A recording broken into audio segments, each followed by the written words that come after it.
Welcome to HogvilleNET YouTube Live. I'm here at Bank OZK Arena in Hot Springs, site of Arkansas's first tip-off tour event. Place holds about 6,000. Only 4,000 in here today, but it was a hearty crowd for Arkansas's, really the fans' first taste of this team. Something other than what you see online with social media. You actually got to come in here, and there was a lot of stuff today in Hot Springs, the Spa City, surrounding this event that it culminated in Arkansas practice. Limited what we saw, but we did see some good stuff here today. Of course, the team will be in Pine Bluff to re-rack it and do it again tomorrow. So they'll offer the same version of what we saw today in Pine Bluff tomorrow, but it was really exciting. I had a great time with it. And the team was at the YMCA today doing the Good Samaritans Feed charity work with local youth. Calipari's talked extensively about that.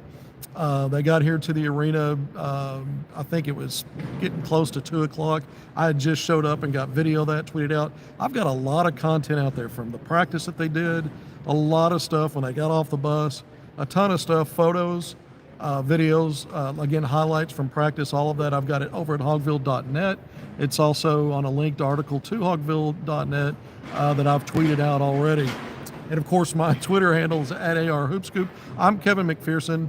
We're going to pause just a second to ask you to please go subscribe, like, and then share the content if you like it. You know, we like bringing it. Again, I'm at Bank OZK Arena. They had a really good display board here that was courtside. It had the slobber and hog, multiple slobber and hogs. And then when they introduced the team, I tweeted this 8-minute video of the full team introduction. They've turned the lights out, spotlighted players as their names were called out. And on that display board, you saw their names. Each player's name was kind of cool. So hope you got to see that. There were several takeaways today. I think there's a lot of anticipation for John Calipari in year one at Arkansas. There were players that were held out. Calipari had signaled that in the last few days because they're beat up, is the phraseology he's used. And the guys we didn't see are going to be some of the key guys, at least 3 of them for the upcoming season: Nelly Davis, Jonas Adu, and Adu Thiero. So those were, you had your, and Jonas Adu was limited. He went through a little bit of limited drill work, just very light stuff. He didn't do any of the competitive stuff. It was really more about Nelly Davis and Adu Thiero that were sort of out of action today. And we'll see moving forward. I think Calipari said today that these guys may only be out a few days, maybe a handful of days. So that's not a big deal. So you wouldn't expect them to see him tomorrow in Pine Bluff if you didn't see him compete today. Several takeaways, and we're going to talk recruiting during the segment. I've got several pieces of intel for you. They are cleaning up and doing work in here, shutting things down, so you might hear some stuff in the background. That happens to me sometimes when I'm at Bud Walton Arena for the post games, and there may be some of that here today as well.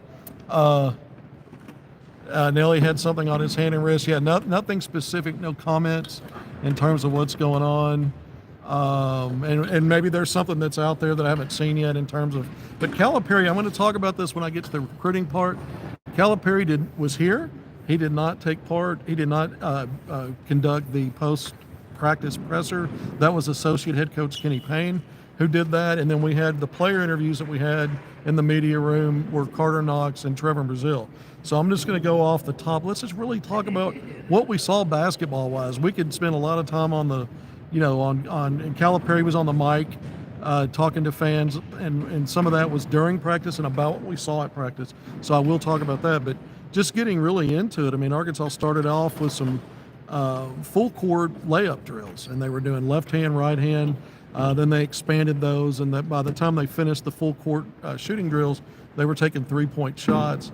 Then they did some half-court stuff, just drill work. You see a lot of GAs and folks factoring into the competitive stuff on the court. That's how they do it in practice when they're not here. It's what we saw today. And, of course, you had several guys, again, that are out and not really running through practice very much. Melo Sanchez was another guy that was in street clothes, not practicing.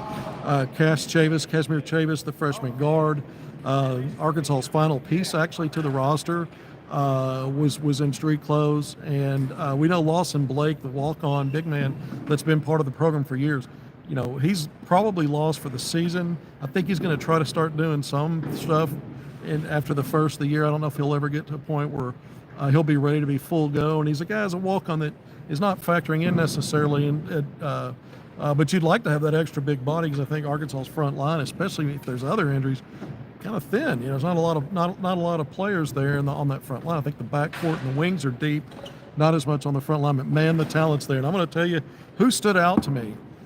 Trevor Brazile stood out. Boogie Flan stood out to me. Carter Knox. I would say, boy, Billy Richmond, his athleticism above the rim. Carter Knox, DJ Wagner had a good practice. But those 5 guys, Big Z went through practice today. He did everything. But I think the handful of guys that I just mentioned, the 3 true freshmen, DJ Wagner, and especially Trevor Brazile stood out. Brazile was aggressive. He's bigger. There was movement when they ran some 5-on-5 using the GAs defensively. There were opportunities for him to shoot threes when the ball would drive in the paint, put pressure on the rim, put pressure on the paint, kick it out. He caught it on the perimeter, but instead of settling for a perimeter shot, Brazile used ball fakes and got into the paint. So most of the work he did today, he finished a ton at the rim. You know what he can do with dunking the ball. You know how he homes it. He's really good with it. And he had some nice little touch finishes around the basket. I thought DJ Wagner's little runners and drives into the paint. Arkansas did a good job with dribble handoffs and some screen action. And then the guards were real aggressive. They were real aggressive to get leverage, get downhill. And then once they got in the paint, now they're picking and choosing, and they're reading the help defenders and the rotations on what the next play is. Did they make a pass? Did they finish? So I thought the passing was pretty good. They weren't perfect. There was some stuff that they need to clean up. Obviously, it's a practice. Kenny Payne, associate head coach, said there was probably, in the post-practice presser, he said there was probably 10 plays that he saw today that he would say are the bankable plays that you want to continue to see that kind of execution, and they'd like to do 90% of the time. He said right now, typically in a practice, the 10 plays that he was impressed with out of this whole thing today, they probably are hitting those 15 to 20, 10, 15% of the time, something like that. So it's a work in progress. Arkansas's first game against another opponent, obviously the first opponent's an exhibition game, charity exhibition against Kansas. That's on October 25th, so just a few weeks out, a couple of weeks, really from yesterday, 13 more days until that, and so they're just trying to get everybody healthy. So what we saw wasn't the full thing, and if everybody had been healthy, we probably wouldn't have seen as much as we're going to see in terms of what the plan is. That first exhibition game again in a couple of weeks at Bud Walton Arena, that place is going to be wild. But I was really impressed with Brazile's physicality, the fact that he wasn't shying away from contact. I think one of the things with him is you see the explosion plays, and Kenny Payne said one of the things they want to see is his energy and activity when he's not going up for an explosive finish, and some of the other things he's doing off the ball and maybe defensively. We didn't see a lot of defensive drills. I don't think any. I think most all of it was offense. They didn't get into defense. We didn't see defensive drills at all. There was a portion of practice where they were doing drill work, and you had the guards and wings at one end running little drills they had set up to get to shots, and on the other end it was the big men, and they had the big men getting into the paint and then shooting over outreached arms. They've got a couple of GAs that are 6'10" and taller, and they were using those props that they have to block their vision and make them shoot and finish over length. So some of those drills were interesting. Obviously, they want to play with pace, ball move, fast pace, and sharing the ball are two things that Calipari keeps saying in tandem when he talks about how he wants his offense to look. There wasn't enough today to have any idea. What we talked about on my last segment is, his teams, how much carryover will they have from what John Welch, their consultant, brought last year? He's gone, associate head coach now at Fresno State on the left coast. How much of that, how much of it is a rebirth of things he's done in the past? But I will tell you this, probably the biggest thing, and I asked Kenny Payne about it. I was going to ask Calipari, but we didn't get him, and I'll tell you why we didn't get him here in a little bit. But I asked Kenny Payne about this. I said, Calipari paused practice multiple times and got on the microphone and was asking the fans, now, would you prefer to see this play that Arkansas just executed, really attacking the basket, or do you want to see threes? And, of course, the fans, the theme was we're going to, the three ball, I think Arkansas is going to be an inside-out team. It's not going to be outside in. So they're really going to look to pressure that, attack that paint, pressure the rim, and then make reads off that. Doesn't mean they won't take threes. It just means that they've got collectively a lot of really good, talented players in terms of athleticism, strengths, driving the ball, slashing to the basket. And, based on the way he's constructed his roster, I think that's going to be a focal point. And that was probably the theme of practice, is really attack and don't settle. And so we saw that. Cal went to go see Malik. Well, someone's popping that on here right away. I haven't gotten to recruiting yet, but Cal's on his way to Pittsburgh. That's what I was told. And he's got the tip-off tour event number 2 tomorrow in Pine Bluff. So that's a fast turnaround. So yeah, I was told he's going to Pittsburgh. I was going to say that when we got to the recruiting part. Someone said Cal went to see Malik. And they may have been just guessing. Malik's at Overtime Elite in Atlanta. He may be on a break. I did notice today that Overtime Elite was pushing and putting out on social media video. Malik was not on those. And it may have been another one of, they have multiple teams that they operate with down there. So a lot of schools right now, because of the holiday, are getting an extended break, and you're seeing, for instance, you had Arizona Compass Prep off the entire week this past week, and Jacob Lanier was in town. Well, it could be that Malik Thomas, if that's why Cal's going to Pittsburgh, I don't know of any other reason why he would be going up there for that fast of a turnaround, unless he was going up there for recruiting. Malik Thomas is from Pittsburgh, and maybe he's on a break from OT. I don't know that, but that was my first guess when I was told that Cal's headed to Pittsburgh. All right, so we're going to get to recruiting a little bit. I wanted to get back to some of the stuff from what we saw today at this tip-off, because it was a control. There wasn't 5-on-5 with 10 players on the roster, split up 5 against 5. It was GAs and some of that, in really competitive drill work. But you saw Arkansas running through some half-court offense. And again, a lot of the full-court drills were just to get guys used to playing at a faster pace and then figuring out how to finish, whether it's left, right, or pulling up from 3. And they're drilling down on how they want to execute when they're playing with pace. So it was good. It was good to see. There was for folks that were wanting a red-white type of scrimmage, that wasn't the setup. We've talked about that for a while. A lot of the fans, some of the basketball folks around here really liked what they saw today in terms of how it was done. Not only that they liked what the kind of roster that Calipari's put together, but the way he conducted his practice and the things that they worked on. So I got some positive feedback on that. There may be some others that see it differently. Again, there was about 4,000 fans in here. We need those guys for a chance to compete in the game. I guess we're talking about the guys that were out. Yeah, that's disappointing. Adu Thiero in street clothes looks like a monster. He just looks like someone that based on what Calipari has said, and then when you see him, he looks the part. Calipari's really talked him up in terms of what he's brought to the table in the June and July limited stuff and what he's been able to do so far. And then so he's out right now. But Adu Thiero looks to me like just going to be a monster, a man-child problem anytime he's at the 3 spot. I think it's going to be an advantage, and he'll be versatile enough to slide and help Arkansas at the 4 some. So he'll create some mismatch advantages. I think Trevor Brazil will be able to do that as well. And then of course Nelly Davis. I would have loved to have seen him do some of this work out here today. Obviously he didn't. He was in street clothes. But he's a guy that's going to be coming into the season, one of those first-team All-SEC picks. Arkansas, Calipari, on Tuesday. Arkansas it'll be Nelly Davis and Adu Thiero. The 2 guys who aren't practicing right now will be on the road for SEC basketball media days, and that'll be interesting. And those guys will be interviewed. They'll talk about what's upcoming. But you'll also get, the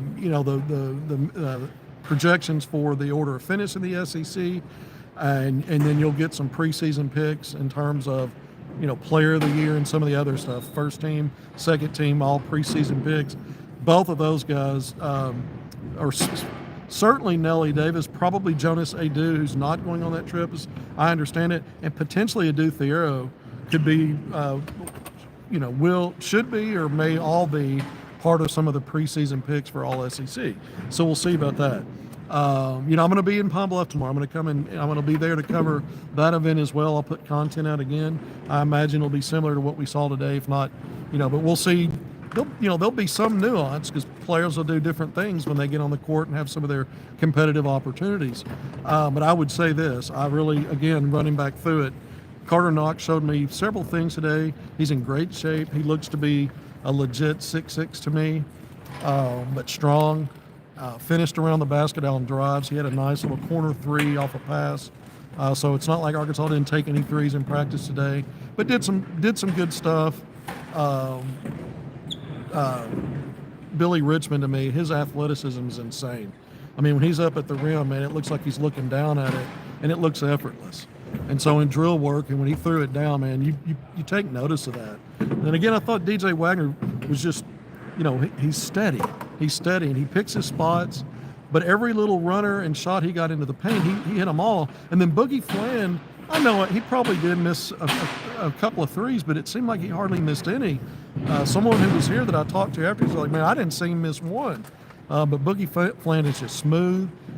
He is highly skilled offensively, and he does a good job of reading what's going on.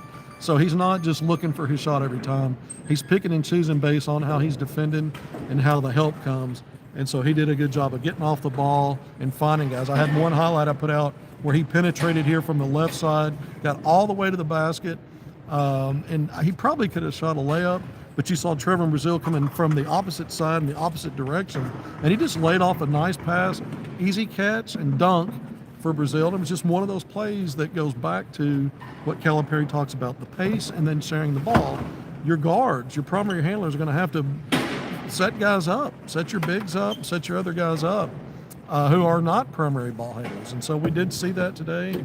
I would say, from a snapshot, the length, athleticism, and just the girth. I mean, some of these guys are just bigger. Big Z's added weight. Trevor Brazil, we've talked about, he's bigger. Adu Thurio in street clothes is a big dude. Jonas Adu looks like a tank at 6'11". Big guy.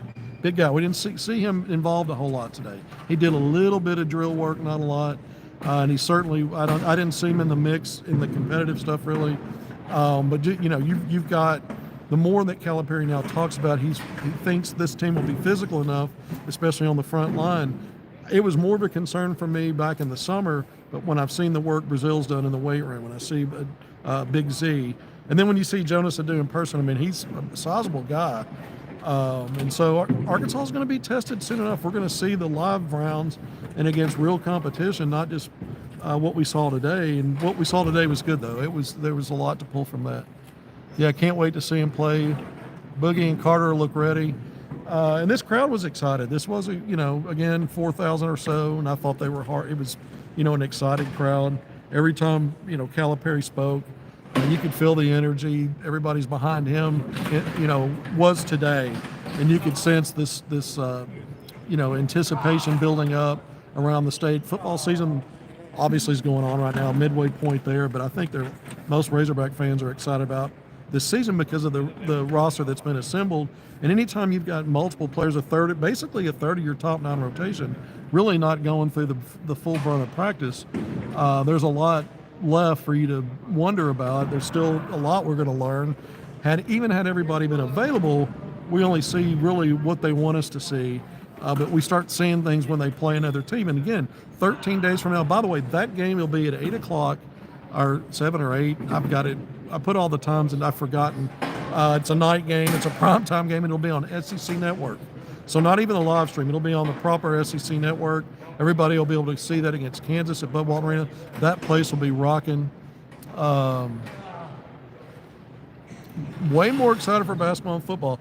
Well, I'm going to give some respect and shout-outs again to Sam Pittman and the coaching staff and those players. At 4-2 right now, that's not bad. They could be 6-0. I mean, there are a few, and I'm not talking about, you can look around the country and take 4-2 teams and say, well, they might have been 6-0. I mean, Arkansas were self-inflicted wounds for the most part. Yeah, they still count. Yeah, those losses are still there. But it wasn't like I felt like they were the best team every game they played, other than the crap they hurt themselves with. But let's get back to basketball. Just wanted to recognize that the football team's doing well right now. We'll see where it goes. Basketball, Calipari is warned. He's pre-warned everybody. Don't judge us based on what you see early. Teams typically get better late, and when it counts. And so, the goal is to obviously be at your best at the end of the season. We know what the track record's been like the last handful of years in the postseason for Calipari at Kentucky, but we also know how good they are really from the recruiting standpoint, regular seasons, pecking order in the SEC. There are very few outliers where they're not one of the top teams in the country year in and year out before he came here. It's been postseason the last handful of years. I'm not saying that you just turn away from that and pretend like it didn't happen, but we'll judge this season based on its merits as it gets going. This was a good first look today, given the limitations, given that some guys were out. I mean, I wanted to see DJ Wagner in some competitive setting with Razorback colors on it. I liked what I saw. Boogie Fland has just got that. He's got that it factor for a 6'2" guy. There's just, he's got some special qualities about him, and I think he's going to make a lot of great plays. Both of those guys in tandem are gonna be good for Arkansas, I think, this year together, and they may be on the court together at times. We'll see. They were today. Again, Arkansas was down on the numbers. And then, I thought Carter Knox and Billy Richmond, when you see they've got good size on the wings, both have good athleticism. Richmond's athleticism's a notch above most. They both like to drive and get into the lane. I would say Carter Knox is a guy that's probably come along in terms of his aggressiveness and where his confidence level is in testing some of the things he was doing at a high rate at Overtime Elite. I'm not saying he was unsure of himself. I'm saying when you move to this next stage, it doesn't mean that with a snap of a finger that you're already doing the same things you were doing. I mean, there are adjustments, but I think Carter Knox, from my understanding, is really starting to progress in the way that they want him to. And Billy Richmond's a guy I talked a while back that's been turning heads, and a guy that may have some say on where his pecking order lands in this top rotation, because Arkansas is really going to go only 2 deep, 8 or 9 guys, probably 9 most games. And so all of these guys are going to factor, but how much and what are those roles? And so you start to get an idea about what guys can bring to the table. But again, it was good to see it. It was good to see it. And I'll be able to speak more intelligently about it after seeing them again tomorrow, hopefully. But I liked what I saw today. All right, so we're going to get into recruiting here, 22 and a half minutes in. I may have left some stuff that you would like to know that I didn't think of right now as I kind of rush through this as they're cleaning this place up. Might just kick me out here sooner rather than later. So if there's something I didn't get to and I can see it on the crawl, if anybody wants to ask, great. But let's... Thank you. Yeah, folks are ready. They're ready. Someone just chimed in. I love this roster. I do too. I do think it's a little thin on the front line. That's why health is going to matter. Injuries are going to matter. Right now, they're saying these injuries aren't significant. They're minor. Whatever it is, ailments, they're expecting guys back within a handful of days, and then to ramp up and get ready for the really. I mean, it's you're off and running. Then you got Kansas exhibition a week later. It's TCU. Then you're into your regular season. You start at home against Lipscomb on November 6th. Then you're in Dallas for a mega top, probably be 2 top 15-ish teams going head to head at the end of the first week of the season, of the regular season, against Baylor. So that all comes up really, really fast. All right, let's get to recruiting. Again, I mentioned it. Cal got out of here. He had another stop he made, and I was told at that stop he was talking about he's off to Pittsburgh next. He's got ties all over the place. He recruits all over the place. He's got to be back in Pine Bluff tomorrow. He's got to be back in Arkansas for Pine Bluff for the second part of this tip-off tour. That's a fast turnaround, and so something must be important up there. And we all know Malik Thomas is from Pittsburgh. That's his hometown. Yes, he's at Overtime Elite in Atlanta this year playing. They've already got a lot of stuff going on over there. School's in, we know that. But maybe he went back home for the weekend. Maybe it's something like that.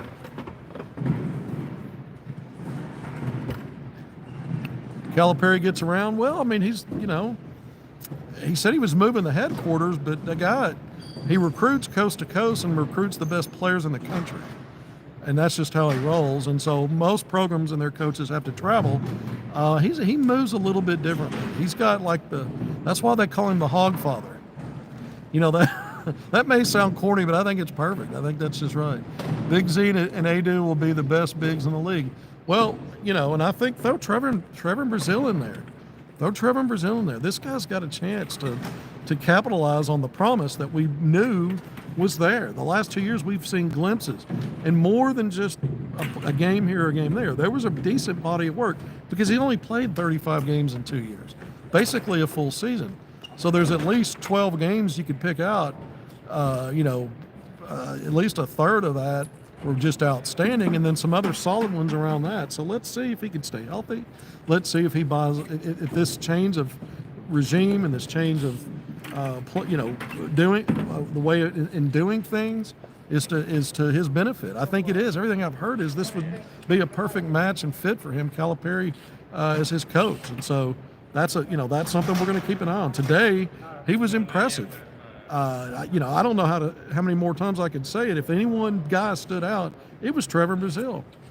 And the above the rim stuff is great, but I liked his patience when he got the ball, and then his decision making. And he didn't shy away from where the traffic comes. So again, we got to see that play out when the rounds are live against other. We know that, but for now, we'd love to see it. But the recruiting, I keep saying I'm going to get to it, and I go back to the other. So if Calipari's in Pittsburgh, that fascinates me. Look, there were some rumors going around. There's been rumors going around about several guys the last couple of days. And having said that, one of them was that Malik Thomas might be at Tennessee this weekend for a visit. That got shot down. That was one of the things I was hearing behind the scenes. Now, unless I've missed it and somehow he is there, but it kind of as the weekend got closer, I was told that I don't think that's going to happen. The other rumor was Caleb Wilson, the other 5-star, top 10 rated guy in the class of 2025. I was getting this, and this came off of, this was out on social media, I don't know, within the last 24, 48 hours, was that he was going to be on that he was going to I guess move his Georgia Tech or not take his Georgia Tech visit next weekend when Arkansas is back home to host LSU and has other visitors playing, but that he was going to skip Georgia Tech and then come and visit Arkansas. Well, that didn't happen. That did not, or I say that didn't happen. That rumor was put to rest. And so it got to me kind of behind the scenes. Sorry, I'm getting a little startled here and distracted. It got to me, had someone sent me a message that his dad, and I got the quotations, was just basically saying fake news, that that's not going to happen. And so I think I've now seen on social media folks saying, yeah, that's not a thing. He's going to, I guess, keep his Georgia Tech visit, but we'll see. But I've told you guys for a while, too, that he had a visit date planned to Arkansas. Originally, it was some dates that he was going to pick from, and then I got a date that was most likely, and it was not for the 18th or the 20th. That would have been a change, and that's when he's scheduled to go to Georgia Tech. So, that's in line with what I was told. Now, his planned visit to Arkansas has never seen the light of day. There's a lot of rumors going around that he didn't want to play at Arkansas, but Arkansas's, got the best NIL deal. I've been sitting on that for a minute, and that came from a Kentucky beat writer on a Kentucky message board. So I can't speak to whether that's true or not. Well, what I can tell you is from my own interactions interviewing him and what I've got at least one source who speaks to the dad a lot, and the common theme is they love Cal. And that was what I got to when I interviewed Caleb Wilson. That's been a minute, but I doubt, that he had that kind of a fall from grace with a Caleb Wilson. Now the Clutch Sports and the Rich Paul thing is a thing to keep an eye on. That would be a concern, I would think. But Cal continues to go out and see Caleb Wilson at Holy Innocents in Atlanta. He's been out there multiple times. We'll see if he does come on Arkansas's campus. So by process of elimination, if the October 18th or the 20th weekend wasn't it, there's only one more weekend that he could visit Arkansas in October, and that's the weekend Arkansas is hosting Kansas. Back when there wasn't really, that was a weekend that was before, I was told that weekend before the Kansas date was announced. And I was always wondering, since there wasn't a football game, why that weekend, and I knew that some of the exhibition and preseason stuff would come out, including maybe that Kansas game at Bud Walton, but also this is before we knew whether or not there'd be a red-white intra-squad scrimmage in Fayetteville. Eric Patrick Melsman, EPM, was doing them at Barnhill For years they were at Bud Walton.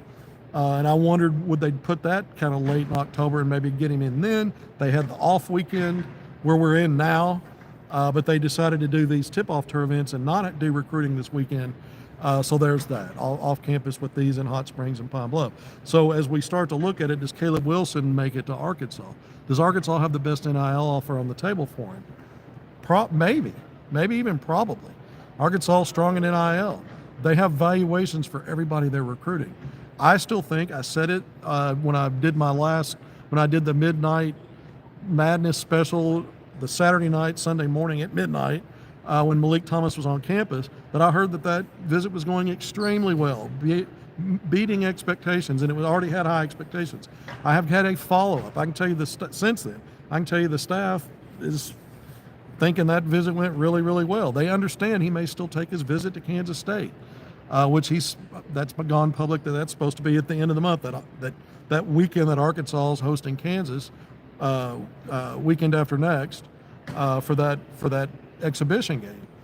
So we'll see. I said, and I've said this now a couple of times that we've been on, because I also had a segment on Wednesday, the day that Sean Abayev, the other 2025 top 25 player, was starting his Arkansas visit. We talked about Malik Thomas during that, and I said again, to me, this is Arkansas's to lose. Malik Thomas, to me, is going to book in that backcourt with Darius Acuff Jr., and I think that Arkansas is the leader. I've told you guys I've got a source that says when the dust settles on visits, Arkansas is getting him.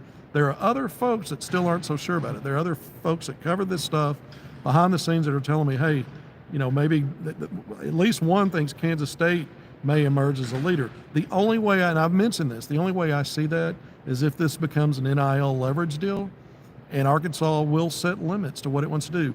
You can have all the NIL money, or more than most, and maybe more than some of your competitors, but there are limits to how you're going to split all that up, because you got to get other players and what your valuations are for guys and how much you prioritize things. And so the only way I see this not working out for Arkansas at this point is if there's some leverage play later over NIL.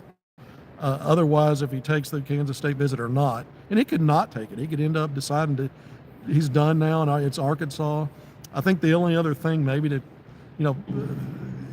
would his hometown Pittsburgh be a dark horse? I don't think so, but I guess that's a possibility. UConn may be closing in on Braylon Mullins, but let's say Braylon Mullins, another top 25 rated, and this guy's a shooter, a wing player, guard, wing, similar position to Malik Thomas. What if he picked Indiana? Would UConn try to circle back with Darius Adams already committed a combo guard where they circle back on Malik Thomas? I don't see that.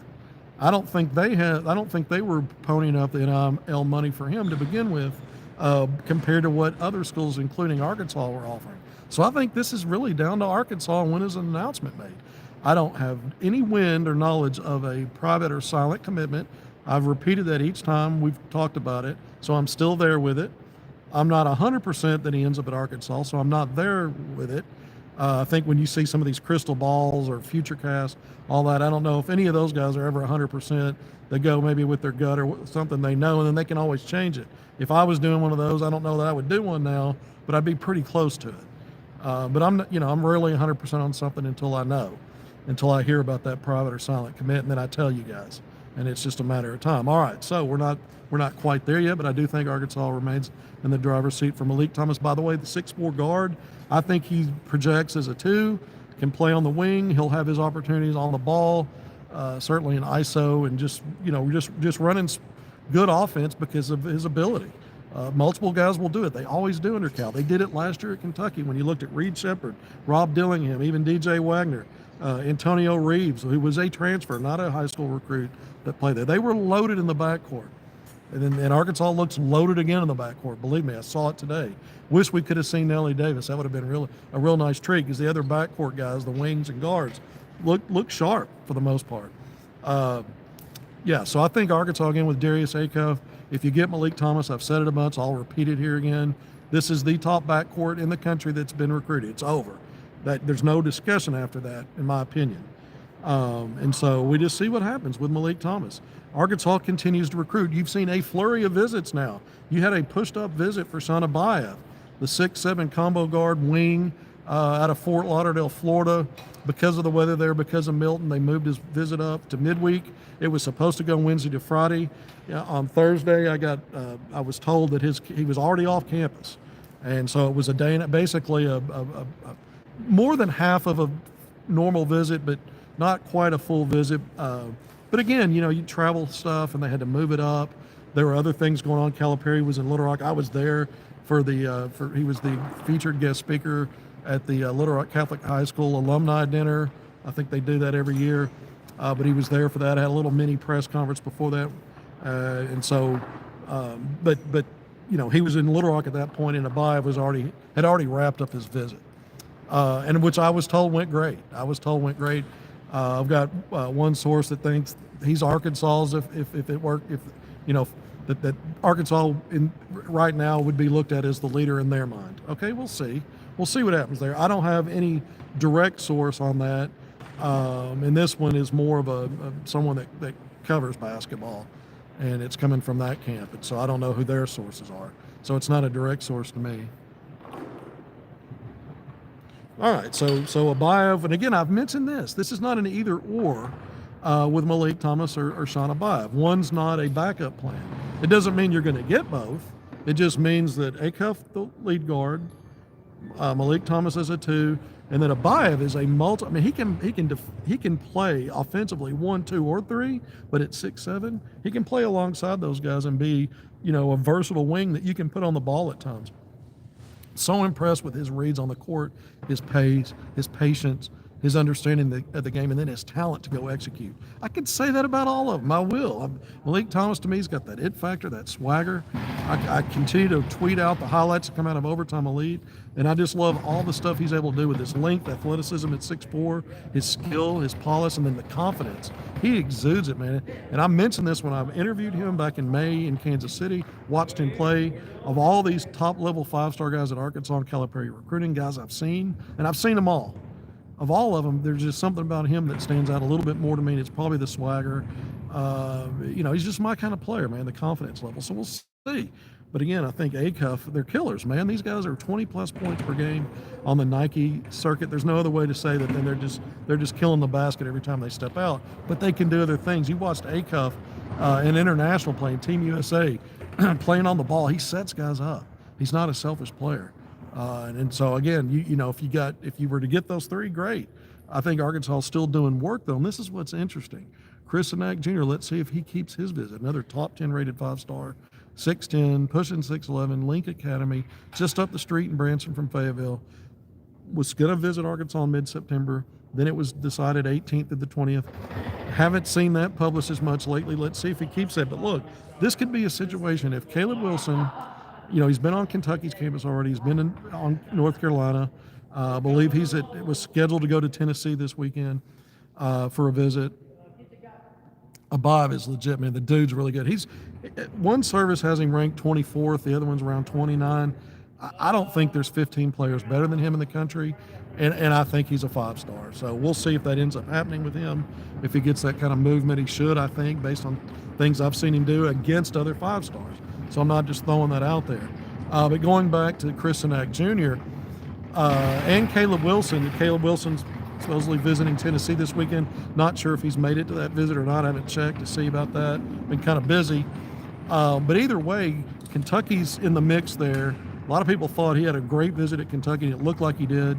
We'll see with Tennessee and some of these other schools that he told me a while back he would visit. He's just getting around to the 5 schools now, I guess, or Tennessee was one of them. Oregon, Georgia Tech, who he's supposed to go to next weekend, and Duke and Arkansas. And I told you now, effectively, Arkansas, he was eyeballing that last weekend of October, potentially the first weekend in November. It's cutting it close if he's going to sign early, but there's still time. Arkansas has a football game. I believe that Arkansas basketball, no, they've got the exhibition game on Friday, November 1st at TCU. So I'm guessing that rules that out. I don't know how they would have him on a visit if they're playing an exhibition game. They won't, so that rules it out. So, some of the time frames he was looking at, it really comes down to, I guess, that last weekend in October if he's going to keep it. And we'll see what gets out publicly. If not, then something else will have to be figured out if he ever plans to make it. But you see Kentucky in the mix, LSU as well with Chris Sinak Jr. And the reason I throw Caleb Wilson there, they're similar position-wise, similar size-wise. Wilson about 6'9", the better defender. I think he's the best two-way player in the country. They're both top 5 rated 5 stars in that 2025 class. And both are kind of like, when you look at an NBA scenario, 3-4 combos. In college, probably more of a stretch 4. And in Caleb Wilson's, with him, because of his ability to switch, defend guards, he's switchable everywhere. He can defend bigs. He'll need to get stronger, obviously. He can help Arkansas as a 4-5, and potentially, depending upon what's around him, even slide at the wing sometimes. That's how versatile he is as a defender. Chris Sinak Jr. at the college level, even if he's a 3-4 at the pro level, I think maybe more of a stretch 4 on the college level. We'll see where his progress is defensively and what he can do, how versatile he is with that. Yeah, I'm wondering, is he still visiting Sinak? I mean, as far as I know, he is. As far as I know, he is. But the point here is, if this comes down to a Kentucky thing where, let's say, a Caleb Wilson, it looks like he's going to Kentucky, I think that puts Arkansas with equal footing, right there with LSU, battling LSU. He's from Baton Rouge. It's been thought for a while that that's the most likely place he goes.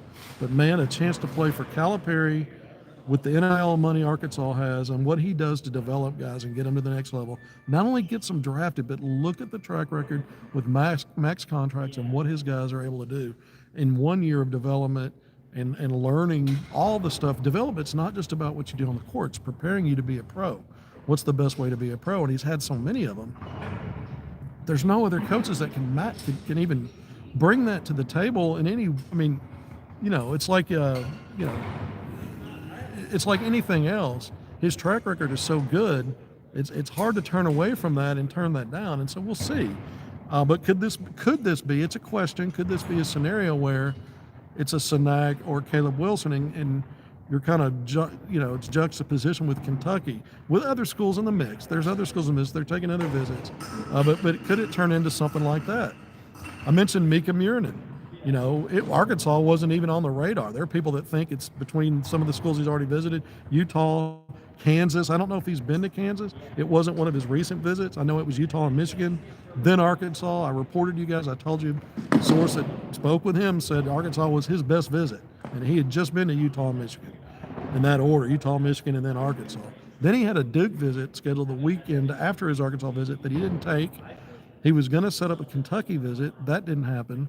And maybe it will later. He's a guy in 2026, another top 10 rated 5-star, another 6'10", pushing 6'11", versatile guy. The key with him is why he needs to be talked about right now is he might reclass. Now that could take up all the way through the spring, and so it's not as urgent as some of these other ones right now, but that's why you get him on campus. And Calipari, I promise you, will be on board to get him to be on board for a reclass if he wants to go that way. And so he's another guy, in some similar mode as a front court versatile. He's more skilled than any of them, though, in my opinion. He's more skilled than Sinak and Caleb Wilson in terms of, shooting from the perimeter and some of the things he can do. And he's long and finishes above the rim. He's a really good player from Finland, Mika Murinen. But does he reclass to 2025? And if it does stretch out into the spring, how valuable was his feedback so far that Arkansas was his best visit? Well, you'd like to hear that rather than the alternative. But if it takes a while, he'll probably take other visits. We don't know where that'll land. But it's good that Arkansas's got more than just a foot in the door, especially if he loved the visit. And it's another option in terms of where things go with other guys like Sinak and Caleb Wilson. Because Arkansas is not only competing with Kentucky for Caleb Wilson, he's visited North Carolina, again, supposedly Tennessee this weekend. And we'll see about, Georgia Tech, the hometown school. Obviously, Oregon. Does he ever visit Duke? His teammates with Knight Riders Elite this past July. The Boozer twins are just off the board to Duke. They played well together. Is there some reason that to think that maybe that's where that could head? I don't know. I know Kentucky feels pretty good about where they are with him. And one of my sources and I mentioned this before, felt like after that Kentucky visit that maybe that would be the team to beat. And this was someone who thought Arkansas. Now, I've had several that had thought Arkansas. It's cooled down because, again, publicly, that visit that he set up a while back, or was setting up and then set up, hasn't even made a splash publicly. He has been piecemealing these visits week of lately, so it could be one of those things. Love your show, big dog. Well, too bad we don't play USC. Yeah, I would have liked to seen Arkansas year one play Southern California, host them, make that a make it a marquee game in Bud Walton Arena. Get Eric Patrick Nussman back in Fayetteville. The guy has a ton of energy. He and Cal, have matched heads and wits on that court for the last 5 years in a different scenario. So that would have been cool. That didn't happen. Of course, USC also has a couple of freshmen this year that were committed and signed with Arkansas before the coaching change. Yeah, so that would have been some cool storylines there. It didn't happen. But I like the comment. I agree with you. That would have been great. I was wanting that fifth marquee game. I'm not trying to be too, not appreciative of the schedule that Calipari put together in non-conference, because the marquee matchups he got that he put together as one-offs, I thought were really good. One more would have satisfied me, but what he's got I think is good enough, and the SEC is going to be brutal. As many as 10 teams may be instantly tournament worthy. And I put out, you guys maybe have seen it. I put out a few weeks ago my first power rankings. I'll update that soon.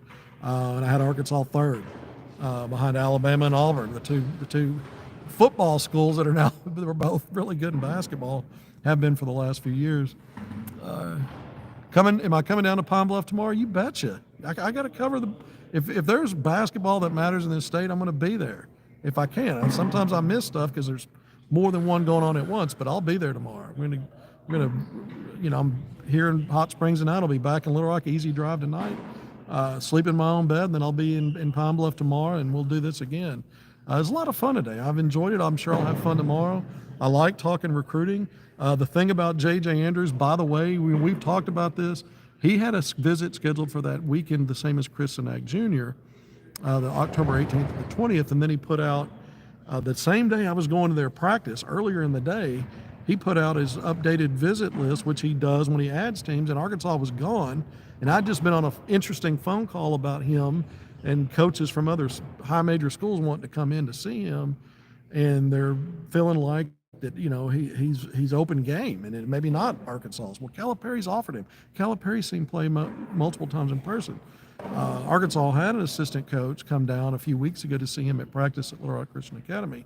Calipari hadn't made it in yet, but the day I interviewed him at practice, after practice, the same day that he put that list out that didn't have Arkansas on it, he said sometime soon he would reschedule a visit. He told me to visit during basketball season where he can actually attend a basketball game. No problem with that. But I thought it was also very interesting, while Calipari on Thursday, just 2 days ago, was in town for that event at Catholic High School, he also made time to go to Little Rock Christian Academy and a photo op and go see J.J. Andrews. For those of you, most of you know, 6'7" wing. ESPN ranks him the 15th best player in the country at five-star Little Rock Christian Academy, in the 501, as I like to say. Big-time player, a lot of, he's already started taking visits. Some of his scheduled visits are during basketball season, some after January. So it makes sense what he's talking about, and we'll see what gets worked out there. What I can tell you, what I know is this staff is prioritizing him.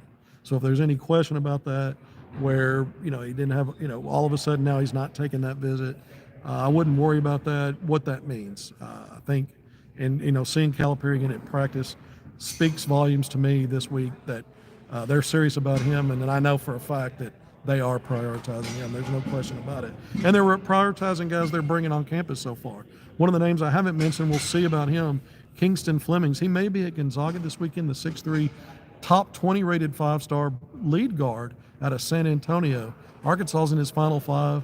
He's already been on campuses at Texas, Texas Tech, Houston. Those are schools in his Final Five. I think Gonzaga was planned for this weekend.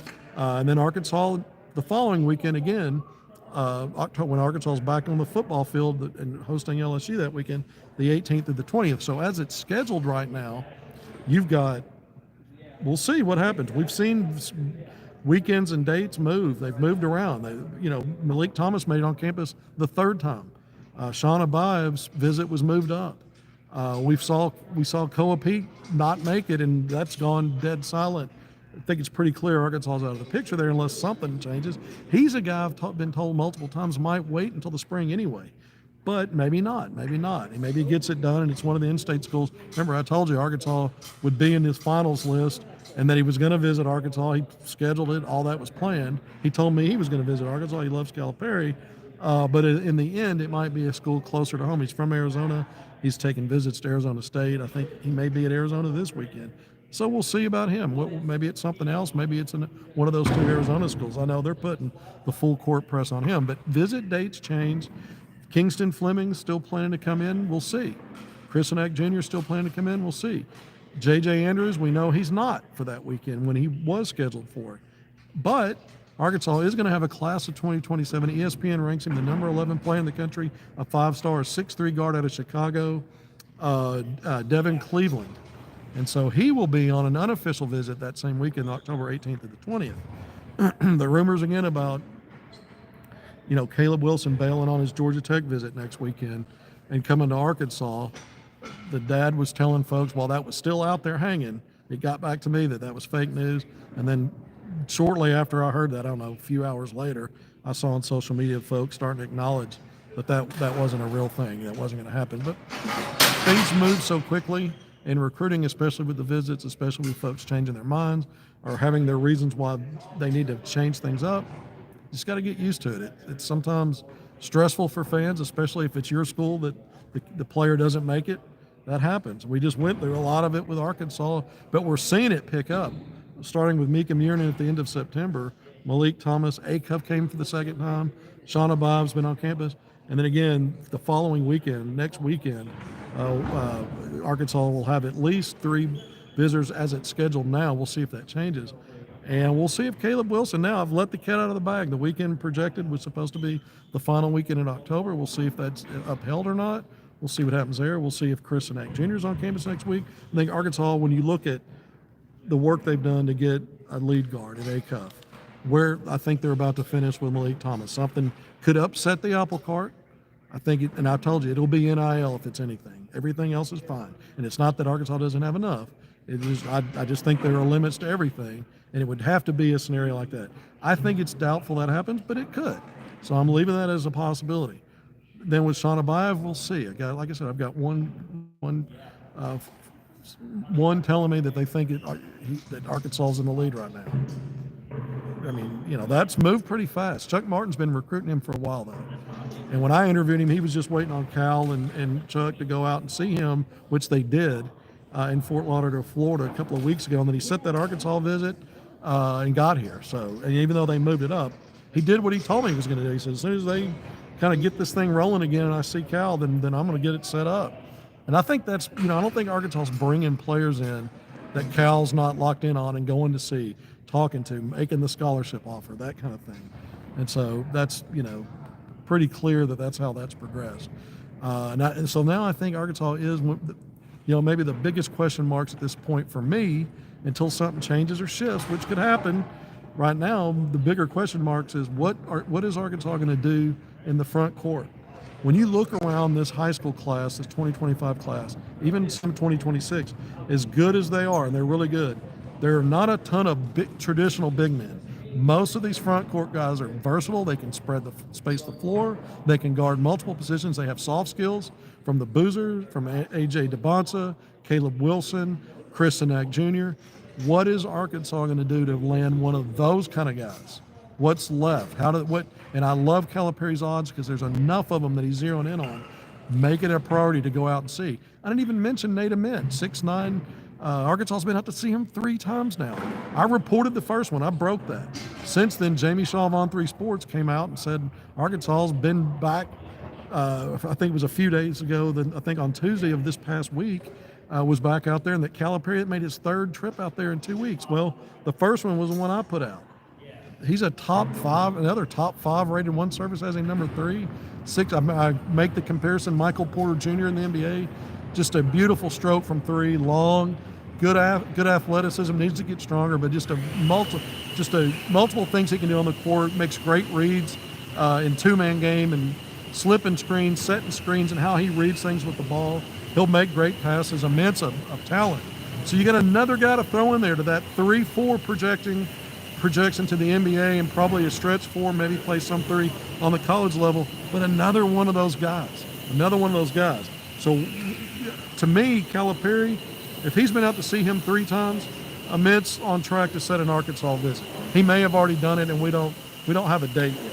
Or if there's a date out there, somebody tell me, because I've not been checking social media much today. I've been putting stuff out on it. All right, we're almost an hour in now. I've told myself, after having a couple of them go over an hour, that I'm going to keep it at least a little bit under and not get to the full hour. So we're going to do that today. I went through all the names. The only one I'll throw out there, one more, and we talked about, I think, on the last segment. Yeah, it's a very deep class, that's for sure. Arafin Diane from Canada, a 7-footer out of Iowa United Prep. Calipari had offered him in July. He told me he offered him in July. The offer was talked about earlier this week, but Calipari was out there. He was at United Iowa Prep. I reported this. He was out there to see Diane at practice, I guess. I think it was either Monday or Tuesday of this week. So Calipari's been busy because he went out to see him, and he's class of 2026. He's ranked 40th, I think, by On3 Sports, the only service right now that has him ranked, and he's 2026. So a couple of things come to mind as you say, well, he's not a 5-star. Well, number one, Calipari will sign players if they're good enough, and he does. He always does. That are not all 5-stars. Most of them are, some aren't. The other thing is he's a 7-footer, and so that also adds a different quality. There must be something there that he likes. All right, and then you always wonder too, with that guy, I don't know enough about his situation. Is there a scenario where he's a potential reclass? Because Calipari's putting some attention on him. All right, so we're not going to get to the hour. I promise that. We've gone through just about everything I can think of right now. I'm a little flustered because when there's background noise, I'm not good at multitasking and blocking stuff out. So I'm probably leaving some stuff on the table. That's okay. We'll get to it next time. But I appreciate everyone for being here again. It's HogvilleNET YouTube Live. If you haven't done it already, hit subscribe, like, and share the stuff if you like it. I like bringing it. And again, thanks for being here. We're wrapping it up here at Bank OZK Arena in Hot Springs. Until next time, see you then.